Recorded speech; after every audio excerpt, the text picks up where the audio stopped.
Traje al centro porque hoy vamos a buscar los restos de Cortés. ¿Dónde está enterrado Cortés? Pedro Fernández, historiador, Gerardo Chapa, Gran fan de la historia. Vamos a investigar la historia hoy.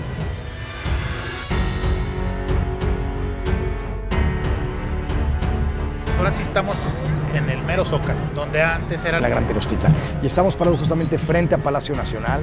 Si nos ponemos a ver para allá, la parte del lado izquierdo, ahí estaba el palacio, el antiguo palacio de Moctezuma, del que se apodera Cortés después de la conquista.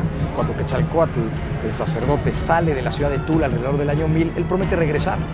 Y promete regresar en el año 1 Caña. El año 1 Caña es 1519. Entonces, cuando se presentan los españoles de Cortés en ese año en las costas de Veracruz, Moctezuma duda y murió hasta el final, murió dudando de si eran los enviados de Quetzalcóatl, el mismo Quetzalcóatl, una especie de dioses. Y entonces por eso nunca se atrevió a enfrentarlos tal cual. Quiso negociar con ellos porque la llegada de Quetzalcóatl representaba el fin del imperio mexica. Cortés, como tú sabes, era un fuera de la ley. Se sale a la brava de Cuba en contra de los deseos de Velázquez, aunque Velázquez no tiene el poder de detenerlo realmente. Llega hasta las costas de Veracruz y él, al ver la riqueza que existía en estas tierras, dice: o la conquisto yo, o la va a conquistar después Velázquez o alguien antes que yo. Por lo tanto, ese es el motivo de la fundación de Veracruz.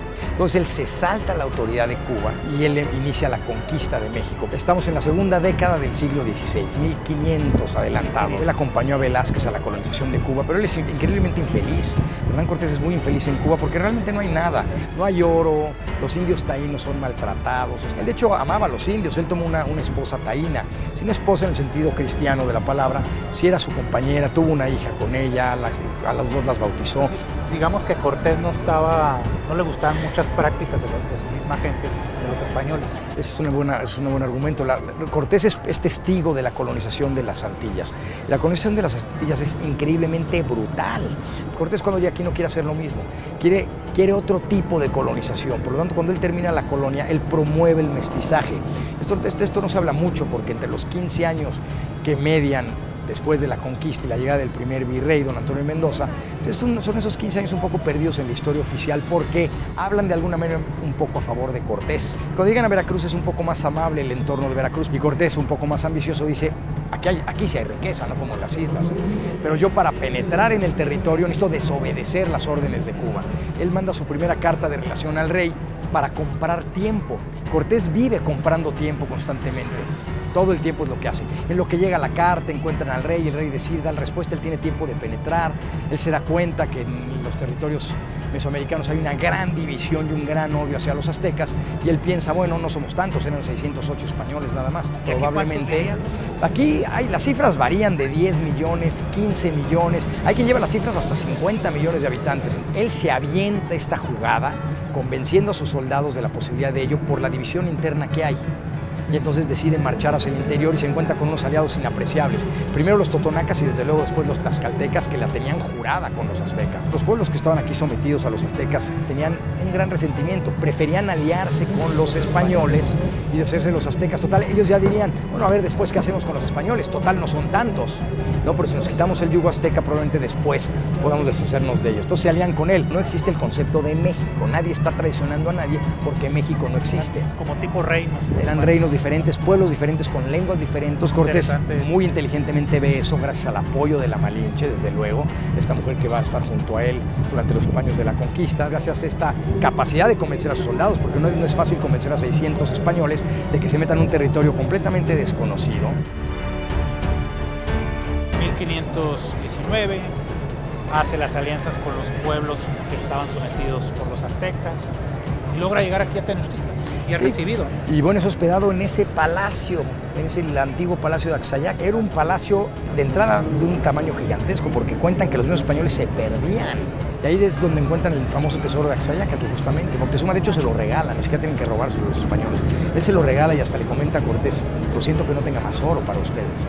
Para los aztecas el oro no era importante, pero no comprabas nada realmente con el oro, era mucho más importante en ese sentido. Más importante el cacao, mucho más importante sería el cacao. Llega Cortés, lo recibe Moctezuma, Cortés se tiene que ir porque había desobedecido a la corona. Claro, y desde Cuba habían mandado una expedición a capturarlo, él es un fuera de la ley. Por la leyenda, Moctezuma no quiso atacar. No hay guerra, no se dispara, exacto, no se dispara una sola flecha. Moctezuma cree que enseñándole la grandiosidad de la ciudad.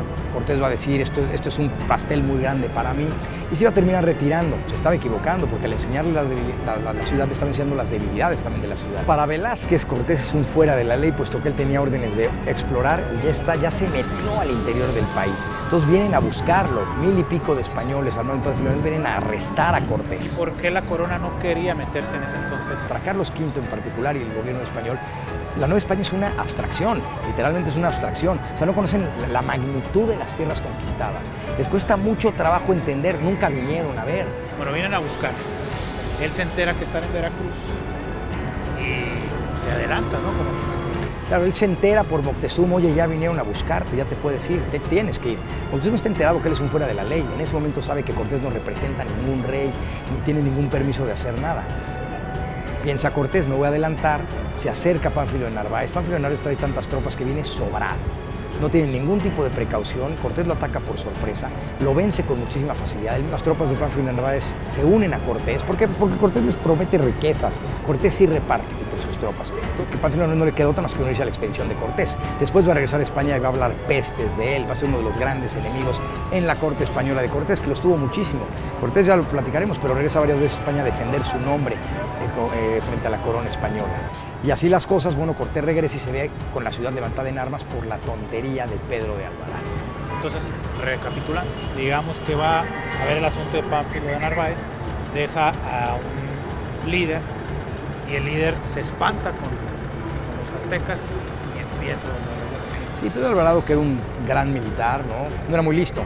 Y entonces su decisión es bastante torpe. Probablemente otros en su lugar hubieran hecho lo mismo, pero lo único que logra es que las alianzas forjadas por Cortés en Tenochtitlan son destruidas. Cuando él llega, se ve sitiado junto con Pedro de Alvarado en el palacio de Axayácatl, porque los aztecas lo dejan entrar a la ciudad, no es que él entre a la ciudad por sí mismo, lo dejan entrar para sitiarlo y tenerlo acá dentro. Y es en ese palacio justamente que es cuando sale Moctezuma a tratar de calmar a su pueblo. Pero bueno, su pueblo ya lo odia, porque lo ven como, claro, y lo ven como un aliado de los españoles. Por eso no tenemos ningún monumento a Moctezuma en México. Ni de Moctezuma ni de Cortés. De Moctezuma y Cortés. De Cortés ahorita vamos a ver uno escondido. ¿Por qué en ese entonces, cuando Cortés regresa, no los exterminaron, los aztecas? Los sitiaron para exterminarlos, pero Cortés logra escapar.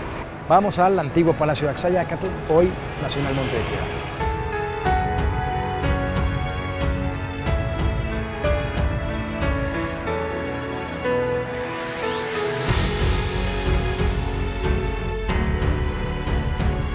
El antiguo palacio de Axayácatl después fue reconstruido, ¿no?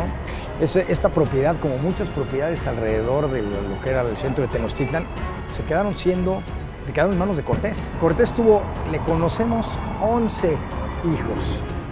Claro, no tuvo 2 matrimonios. Del primer matrimonio con Catalina Juárez no tuvo descendencia. Tuvo descendencia en su segundo matrimonio con esta marquesa, la marquesa de Zúñiga, una española también, igual que la primera esposa. De ahí tuvo un hijo que se llama Martín Cortés el criollo. ¿Por qué siempre le ponemos atrás el criollo? Porque tuvo un hijo con la Malinche, que es Martín Cortés el mestizo. Y también tuvo otro más, que es Luis Cortés, que es un hijo que tuvo con una princesa mexica. Además de ellos tuvo algunas otras niñas por ahí, algunas mujercillas, y de estas niñas existe actualmente descendencia, sobre todo de la parte también de Moctezuma. Las propiedades de Cortés son inmensas, porque siempre el título de Cortés es Marqués del Valle de Oaxaca.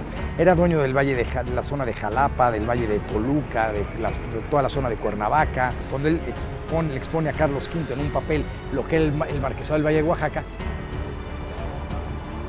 Carlos V no entiende bien las dimensiones del lugar y aprueba. Esto le da a Cortés un poder inédito en la Nueva España. Por eso va a contender, una vez que pierde el poder oficial en la Nueva España, no lo va a perder de facto. ¿Por qué? Pues porque todo el mundo le debe favores, todo el mundo le debe puestos, todo el mundo le debe algo a Cortés. Digamos que los pueblos que habían sido explotados por los aztecas, preferirán a Cortés. Cortés no cambia en mucho la estructura socioeconómica que existía antes de su llegada. ¿Por qué? Porque él ve que funciona, esa es la realidad. Él no quiere repetir las vejaciones y la explotación de indios que se dio en las Antillas. Él quiere un mestizaje, porque no quiere la extinción de los pueblos. Carlos V, al recibir la noticia de la conquista, bueno, pues le perdona todo, desde luego, a Cortés. Pero conforme la corona española va dimensionando el tamaño de los territorios, va dimensionando también la riqueza de los territorios. Carlos V también empieza a ver que no está contento con la manera de colonizar de Cortés. Cortés quiere mandar el quinto real, pero no quiere que exploten a muerte estos territorios, quiere mantenerlos fuertes, poderosos, ¿no? Importa todos los animales domésticos que existían en Europa, que aquí no había, aquí solamente estaba el guajolote, como sabemos. Importa todas las semillas europeas que se puedan dar aquí, las combina porque respeta las semillas autóctonas y lo va a mezclar, lo va a intercalar con los productos europeos, animales domésticos, productos agrícolas, y lo que quiere es fortalecer esta colonia. No quiere que pase lo mismo que pasó allá. El gobierno español no quería un reino rival del otro lado del Atlántico. Va perdiendo el favor de la corona española y poco a poco empieza a perder el poder legal aquí. Él se da cuenta que los indios son muy allegados a sus dioses, están muy enlazados con sus dioses y quitárselos de golpe sufren muchísimo. Ya lo había hecho él con los totonacas. Por lo tanto, trata de hacer un sincretismo religioso. Muchos dioses y templos de dioses son sustituidos por santos cristianos y les permite a los indígenas cierta libertad dentro de ciertos rangos religiosos. Esto es inaceptable, desde luego, para los españoles, pero para él es la única manera de hacerlo. Y bueno, y respetó muchos reinos. Y respetó a muchos caciques. Caciques. Todos los caciques que lo apoyaron los mantienen en el poder, son aliados incondicionales de él. Pero los enemigos de Cortés van ganando terreno y eventualmente Cortés va a tener que regresar a España para defender su nombre ante el rey de España. No solo para defender su nombre, sino para defender a los indios. Esto no se nos dice mucho. El mestizaje ya iba muy avanzado. Los indios habían sido bautizados mucho por presiones de Cortés, porque mientras los indios no fueran bautizados y no fueran cristianos, podían ser esclavizados. Por lo tanto, Cortés promueve el bautismo de los indios. Es importante para él.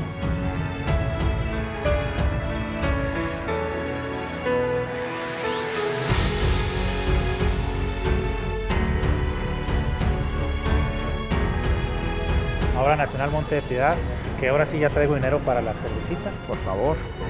Pero tenemos que ir a un lugar más, ¿no? Vamos a ir a buscar la tumba de Cortés. Vamos a buscar dónde estaba Cortés enterrado.